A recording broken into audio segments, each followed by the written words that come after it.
that is no height and no depth, what would this mean?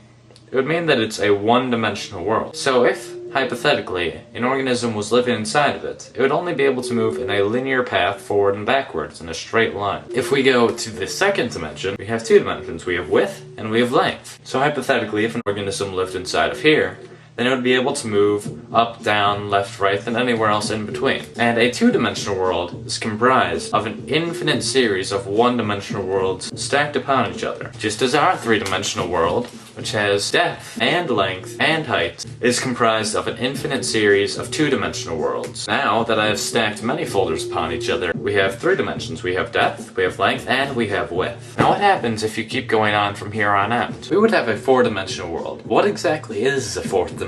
In order to understand this, we need to understand how dimensions are perceived. We live in the three-dimensional world. Despite that, we actually view things to be two-dimensionally.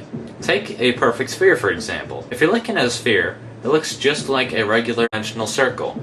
The only way that you can tell it's an actual sphere instead of a circle is because of the hues of light on it. So just like in a two-dimensional world, if an organism in the two-dimensional world was looking upon a circle, the light would make it appear to be lighter at one end and darker in the middle. Also, if an object is moving closer and farther away from you, you don't actually perceive that it's getting closer and farther away. You see that it's getting smaller or larger, and then you assume that it's getting either farther away or closer. But let's say that an object was to grow in perfect equilibrium so that it was growing at the same speed that it was shrinking as you move it farther away. Then you would not be able to tell without any lights or if there were details on the object that it's moving or growing at all. You may have assumed that since we perceive things to be in two dimensions, that a two-dimensional organism would see in one dimension. So as we're watching this rubber band expand as it moves farther away from this little organism in the two-dimensional world,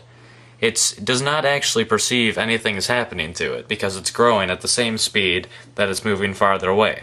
But since we can actually see it from the three-dimensional world and perceive things to be in two dimensions, we can see things for how they actually are. The reason that the two-dimensional organism doesn't see things the way they really are is because the two-dimensional organism sees things in one dimension, just how we, three-dimensional creatures, see things in two dimensions. So in a way, we don't really see our world the way it truly is.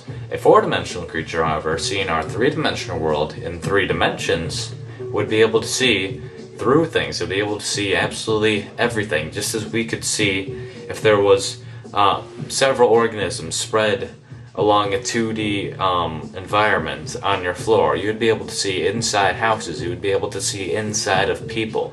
So if a two-dimensional world, a flat surface, is just made of an infinite amount of lines, then the 3D world is just made out of an infinite amount of planes. So the 4D world, logically, is made out of an infinite amount of 3D objects. Though they're not just put together like you would like building blocks. That's not how the 4D world is. That would just be 3D again.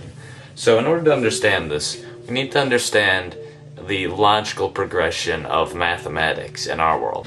A tesseract would look somewhat like this picture. Now that's not exactly what it looks like because this is a two-dimensional depiction. So I cannot show you what a tesseract actually looks like because we cannot perceive things in the third dimension. Even imagine what a tesseract looks like. You cannot physically, you cannot in your mind picture the fourth dimension or a fourth dimensional shape. And you can keep going on from the fourth dimension even. You can go to the fifth dimension, the sixth dimension, the 71st dimension. It doesn't matter. Theoretically, there are an infinite amount of spatial dimensions.